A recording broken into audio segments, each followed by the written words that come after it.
Assalamualaikum warahmatullahi wabarakatuh. Pada video kali ini, saya akan membahas tentang materi flowchart atau bagan alir di dalam analisis dan perancangan sistem informasi. Definisi dari flowchart. Flowchart atau bagan alir adalah suatu bagan diagram dengan simbol-simbol grafis tertentu yang menyatakan proses aliran algoritma secara detail dan prosedur sistem secara logika.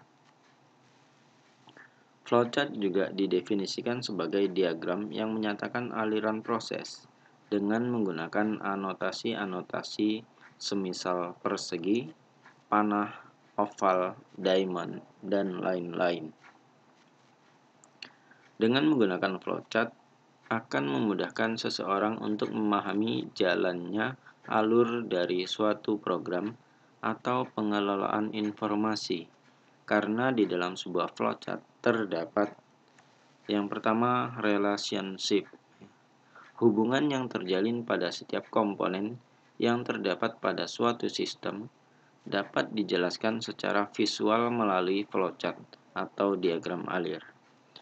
Teknik penyajiannya yang bersifat grafis lebih mudah ataupun lebih baik daripada uraian-uraian yang bersifat teks, khususnya dalam menyajikan logika-logika yang bersifat kompleks. Yang kedua, di dalam sebuah flowchart terdapat analisis. Dengan adanya penjabaran yang jelas dalam bentuk model atau chart, maka dapat mempermudah melihat permasalahan yang diselesaikan oleh sebuah sistem informasi, atau juga bisa memfokuskan perhatian pada area-area tertentu dari sistem informasi. Dan yang ketiga, di dalam sebuah flowchart terdapat communication. Simbol-simbol yang digunakan mengikuti suatu standar tertentu yang sudah diakui secara umum. Maka flowchart merupakan suatu alat bantu yang sangat efektif dalam mengkomunikasikan logika suatu masalah atau dalam mendokumentasikan logika tersebut. Simbol-simbol flowchart. Tiap-tiap simbol flowchart memiliki fungsi dan kegunaan yang berbeda-beda. Simbol flowchart sendiri dibedakan menjadi 3 bagian, yaitu pertama, simbol arus atau flow direction symbol. Digunakan untuk menghubungkan antar simbol dalam sebuah flowchart.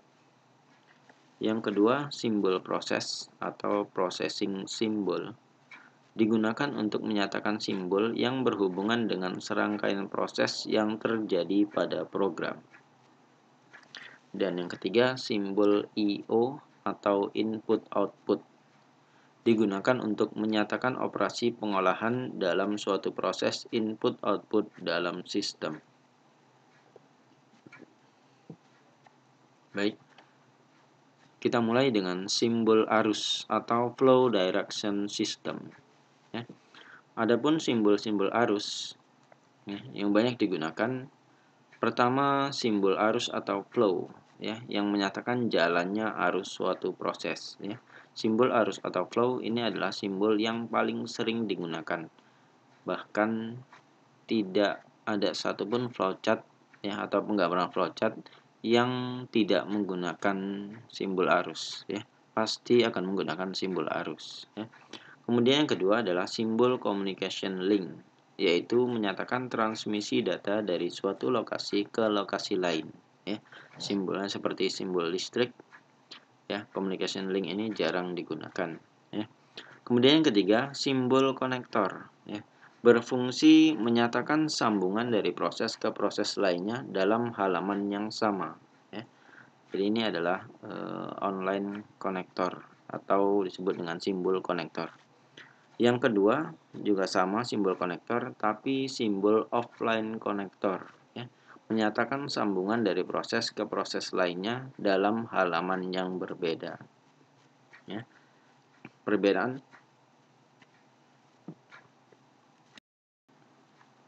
Perbedaan antara simbol konektor dengan offline konektor adalah hanya penerapannya saja, ya, di mana simbol konektor ini merupakan simbol sambungan proses yang proses sambungannya itu berada di dalam satu gambar flowchart yang sama, ya.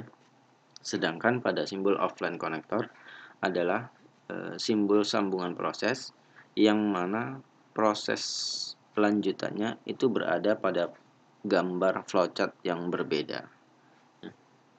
Oke, nah itu sekilas tentang perbedaan antara simbol konektor dengan offline konektor. Baik. Kemudian yang kedua, simbol proses atau processing symbol, ya. Nah, simbol proses, ya, di antara simbol-simbol proses, yang pertama adalah simbol proses itu sendiri, yaitu menyatakan suatu tindakan atau proses yang dilakukan oleh komputer, ya, biasanya dilakukan oleh komputer, ya. Kemudian yang kedua adalah simbol manual, yaitu menyatakan suatu tindakan ataupun proses yang tidak dilakukan oleh komputer, ya. Kemudian yang ketiga, simbol decision, yaitu menunjukkan suatu kondisi tertentu yang akan menghasilkan dua kemungkinan jawaban, iya atau tidak, ya. Kemudian ada simbol predefined process, yaitu menyatakan penyediaan tempat penyimpanan suatu pengolahan untuk memberi harga awal atau pemberian nilai awal, ya. Predefined process atau predefined process. Simbol yang kelima, ya, dalam simbol proses adalah simbol terminal, ya, yaitu menyatakan permulaan atau akhir dari suatu program, ya. Jadi setiap flowchart ataupun penggambaran flowchart harus menggunakan simbol terminal ini, ya, yang menyatakan permulaan atau akhir dari suatu program atau suatu proses, ya. Selanjutnya simbol keying operation, ya. Baik, bentuknya hampir sama dengan simbol proses, ya. Perbedaannya hanya pada tiap sudut, ya, pada persegi panjangnya ini tidak lancip, ya, atau tidak murni 90 derajat, ya. Di situ agak lebih bulat, ya. Nah, ini adalah simbol keying operation, menyatakan, ya, segala jenis operasi yang diproses dengan menggunakan suatu mesin yang mempunyai keyboard, ya. Selanjutnya simbol offline storage, ya, menunjukkan bahwa data dalam simbol ini akan disimpan ke suatu media tertentu, ya. Jadi ini penyimpanan secara offline, ya. Selanjutnya simbol manual input, ya. Lihat perbedaannya. Simbol manual dengan simbol manual input, ya, memasukkan data secara manual dengan menggunakan online keyboard, ya. Jadi perbedaan alat inputannya saja, ya. Nah, inilah beberapa simbol proses di dalam flowchart, ya. Yang paling sering digunakan itu biasanya adalah simbol proses, simbol decision, simbol predefined process, ya, simbol terminal, ya. Jadi keempat simbol ini biasanya yang paling sering digunakan. Oke. Baik, lanjut ke simbol input output, ya. Nah, untuk simbol input output, ya, pertama adalah simbol input output itu sendiri, ya, dilambangkan dengan jajaran genjang seperti ini, ya, menyatakan proses input atau output tanpa tergantung jenis peralatannya, ya. Jadi tidak tergantung jenis peralatannya apa, yang penting proses input output, maka simbolnya seperti ini.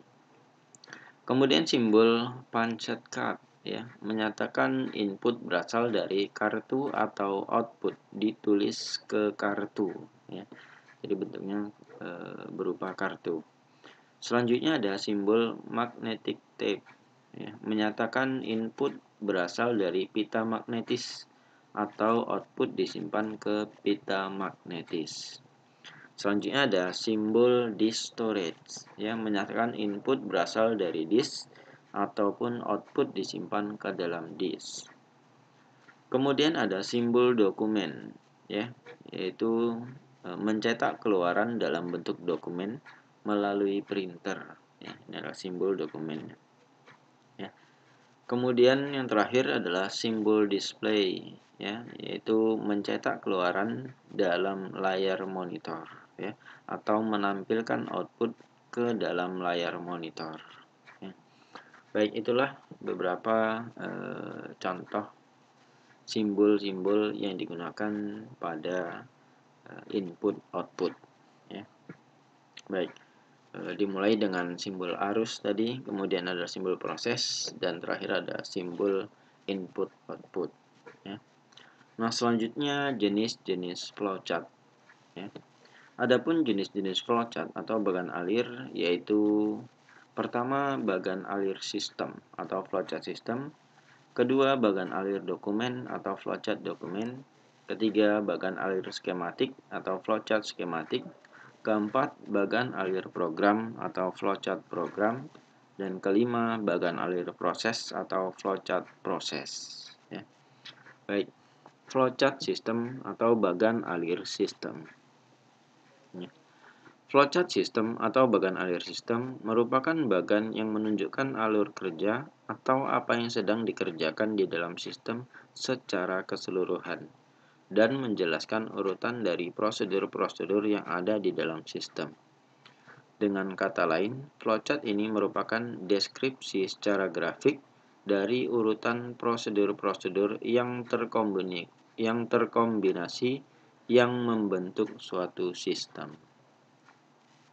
Kedua, bagan alir dokumen atau flowchart dokumen. Bagan alir dokumen atau flowchart dokumen disebut juga dengan bagan alir formulir atau flowchart form atau paperwork flowchart. Flowchart dokumen merupakan bagian dari flowchart sistem, namun lebih spesifik kepada manajemen dokumen, laporan, surat-surat, serta termasuk tembusannya.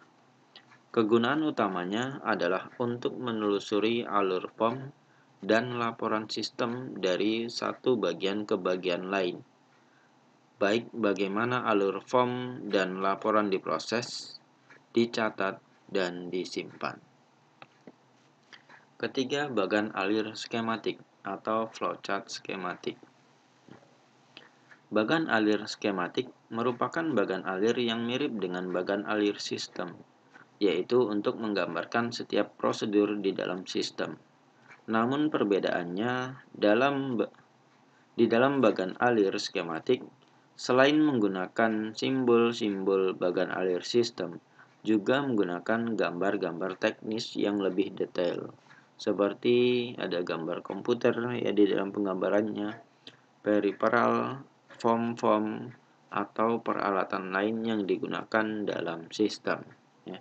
Misalnya speaker kah atau printer kah, ya, seperti itu. Jadi gambar-gambar tersebut disisipkan ke dalam penggambaran flowchart-nya, ya. Yaitu disebut dengan bagan alir skematik atau flowchart skematik. Kemudian yang keempat, bagan alir program atau flowchart program. Flowchart program merupakan bagan alir yang menjelaskan secara rinci langkah-langkah dari proses program. Bagan alir program atau flowchart program dibagi menjadi dua macam, yaitu pertama bagan alir logika program atau program logic flowchart. Bagan alir logika program digunakan untuk menjelaskan tiap-tiap langkah di dalam program komputer secara logika. Bagan alir logika program dipersiapkan oleh analisis sistem. Kemudian yang kedua adalah bagan alir program komputer terinci atau Detailed Computer Program Flowchart. Bagan alir program komputer terinci digunakan untuk menggambarkan instruksi-instruksi program secara terinci. Bagan alir program ini dipersiapkan oleh pemrogram atau programmer.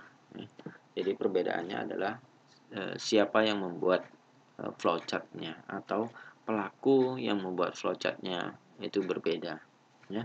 Untuk program logic, ya, itu pelakunya adalah analisis sistemnya atau seorang analisis sistemnya, Sedangkan untuk detail komputer program flowchart, pembuatnya adalah programmernya atau pembuat programnya. Nah, kemudian yang terakhir adalah bagan alir proses atau flowchart proses.